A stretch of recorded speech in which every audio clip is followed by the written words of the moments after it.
नमस्कार। और इस पाइथन की एमसीक्यू सीरीज़ में हम पहुंच चुके हैं अपने आखिरी चैप्टर पे, चैप्टर नंबर 9 पे। और अगर आपने पहले के क्वेश्चंस नहीं देखे हैं तो आपसे उम्मीद है, अगर आप ओ लेवल का एग्ज़ाम देने जा रहे हैं तो क्वेश्चंस देख लीजिए, काफ़ी काम के आपके क्वेश्चन हैं। तो चलिए पहले सवाल के साथ शुरुआत करते हैं। What does नमपाई stands for? नमपाई का फुल फॉर्म क्या है, यहाँ पर पूछा जा रहा है कि नमपाई से क्या समझते हैं आप? Numerical Python, number Python, numeric programming या न्यूमेरिकल प्रोग्रामिंग। तो नमपाई का जो फुल फॉर्म होता है वो होता है न्यूमेरिकल पाइथन। न्यूमेरिकल पाइथन को ही शॉर्ट में नमपाई बुलाते हैं। यहाँ पर ये ऑप्शन आपका सही है। दूसरा देखने चल रहे हैं। Which of the following is main data structure in NumPy? NumPy में इनमें से कौन सा मेन डेटा स्ट्रक्चर है? ऑप्शन है आपके सामने list, data frames, ND array या सीरीज। तो यहाँ पर आपका एनडी एरे जो है वो मेन डेटा स्ट्रक्चर होता है, आपको इस पर टिक कर देना है। अगला है तीसरा क्वेश्चन।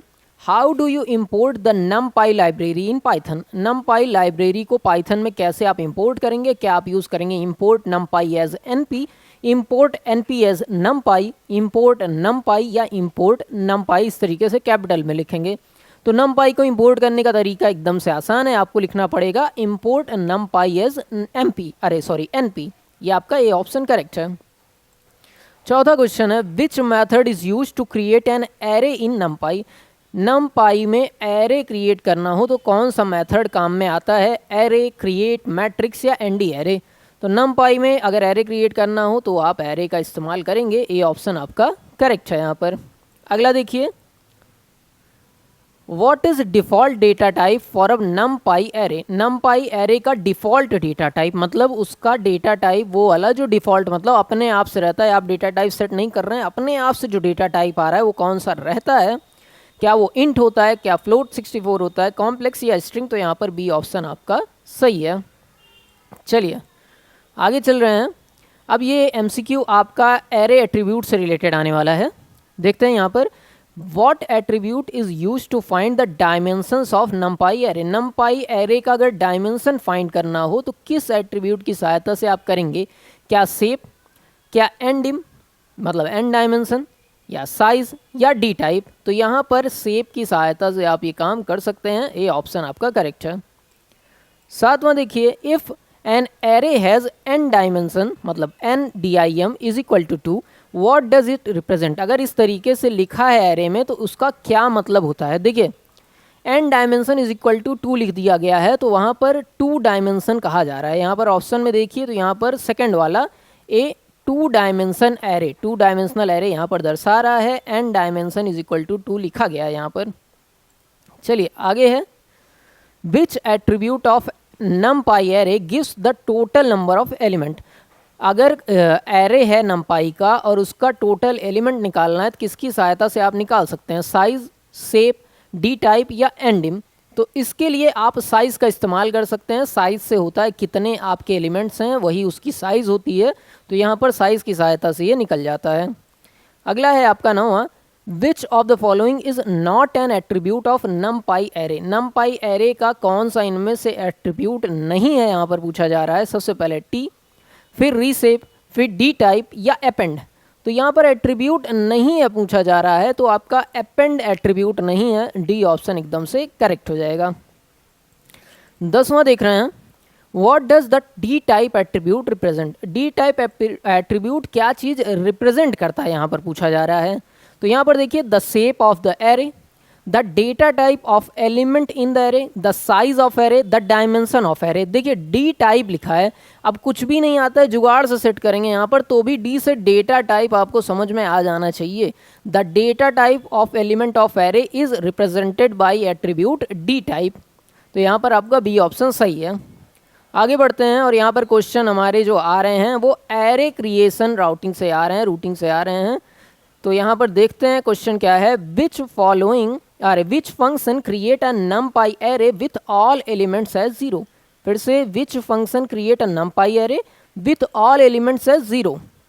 सारे एलिमेंट हमें 0 चाहिए तो क्या हम यूज़ करेंगे? N P dot zeros, N P dot ones, N P dot empty, N P dot full. तो 0 चाहिए तो ज़ीरोज़ यूज़ करेंगे। यहाँ पर ये ऑप्शन सही है आपका।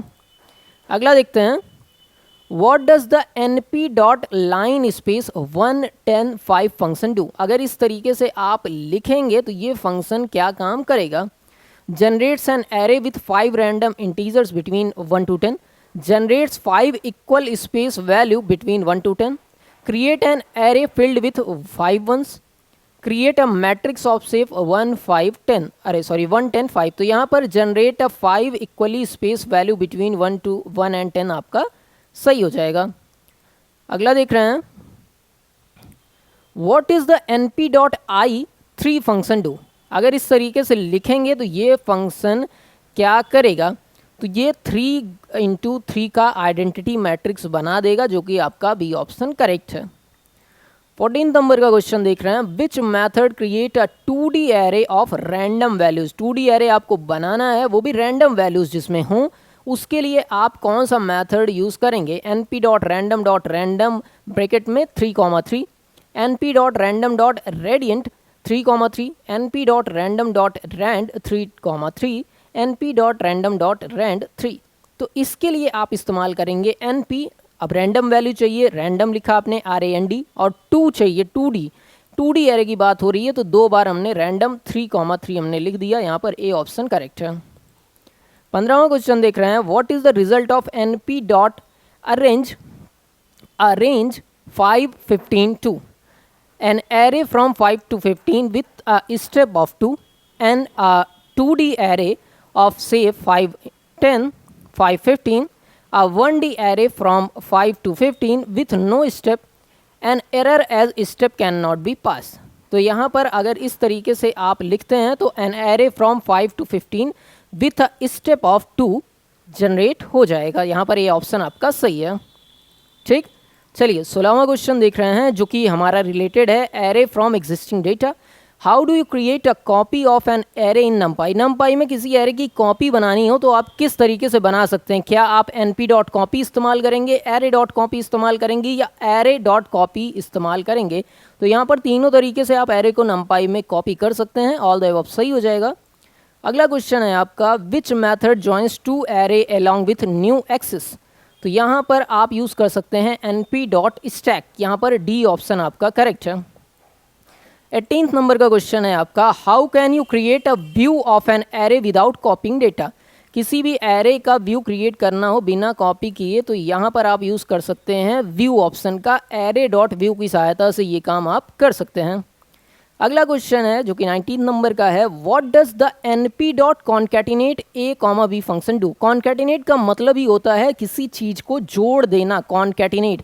आपने स्ट्रिंग में भी ये चीज़ सुनी ही होगी, तो यहाँ पर भी वही काम करेगा, combine array a and b along with last axis. A option आपका करेक्ट है। 20 नंबर का क्वेश्चन देख रहे हैं यहाँ पर, how do you change the shape of a numpy array. numpy array का शेप कैसे आप चेंज कर सकते हैं, array.reshapes की सहायता से। यहाँ पर बी ऑप्शन आपका सही है। फिर क्वेश्चन देखते हैं जो इंडेक्स और स्लाइसिंग से रिलेटेड है। 21 नंबर का क्वेश्चन है, what does array 1 colon return. 1 colon आपने लिखा फिर ब्लैंक डाल दिया, ये क्या चीज़ रिटर्न करेगा। तो ये सारे एलिमेंट रिटर्न कर देगा फर्स्ट एलिमेंट छोड़ के। ऐसा क्यों है, क्योंकि हम यहाँ पर 1 लिख रहे हैं, तो 0th इंडेक्स पे जो चीज़ें हैं वो रिटर्न नहीं होंगी। और हमने आपको पहले भी क्वेश्चंस में बताया है, इंडेक्सिंग हमेशा 0 से शुरू होती है। किसी भी प्रोग्रामिंग लैंग्वेज, चाहे आप पाइथन पढ़ रहे हैं चाहे सी लैंग्वेज पढ़ रहे हैं, 0 से ही शुरू होती है। तो ये ऑप्शन सही है। 22nd क्वेश्चन है आपका, what does negative indexing such as array -1 refers. Negative indexing से क्या समझते हैं, दुनिया में कहीं भी इंडेक्सिंग निगेटिव से हो रही है तो इसका मतलब होता है रिवर्स ऑर्डर में हम चले जाएंगे, और यही चीज़ कही जा रही है। यहाँ पर देखिए रिवर्स हम गए, रिवर्स में 1 नंबर पे मतलब लास्ट एलिमेंट की बात हो रही है। ए ऑप्शन करेक्ट है, सॉरी बी ऑप्शन करेक्ट है। 23वां है, how do you access the element in the second row third column of 2D array. Second row third column के लिए चाहिए, तो सेकेंड रो की इंडेक्सिंग होगी 1 क्योंकि 0 से शुरू होती है, थर्ड कॉलम की इंडेक्सिंग होगी 2। ठीक है, -1 ही हमेशा इंडेक्सिंग रहती है, तो यहाँ पर 1 2 हो जाएगा। आपका 24 नंबर का क्वेश्चन है, what does slicing array blank column to do. Blank column, blank मतलब शुरू भी कहीं से, मतलब एकदम शुरू से शुरू करो, एकदम आखिरी तक ले जाओ, क्योंकि शुरू कहाँ से करना है नहीं बताया है, ख़त्म कहाँ से करना है नहीं बताया गया है। जब शुरू कहाँ से करना है नहीं बताए हैं तो एकदम शुरू से शुरू करेंगे, ख़त्म कहाँ से करना है नहीं बताएं तो एकदम आखिरी तक ख़त्म करेंगे। और 2 से मतलब होता है हर स्टेप में 2 स्टेप जंप करना है हमें।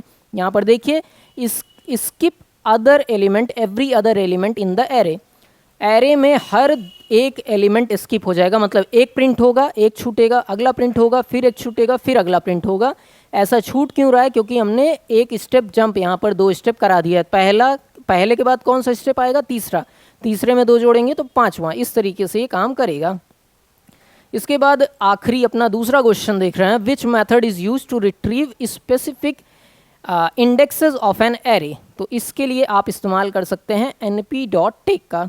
और आज का या कहें पाइथन सीरीज़ का ये आखिरी क्वेश्चन है हमारा 26वां। What is the result of slicing with a step of -1 such as array blank colon blank -1।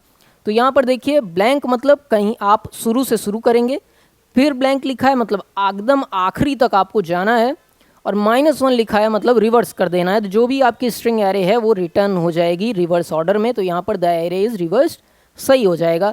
तो ये थे आपके चैप्टर नंबर 9 के मोस्ट इंपॉर्टेंट एमसीक्यू क्वेश्चन जो डिस्कस करने की कोशिश की। कोई डाउट हो तो कमेंट में आप पूछ सकते हैं। मिलते हैं अगले लेक्चर में, तब तक के लिए नमस्कार, जय हिंद।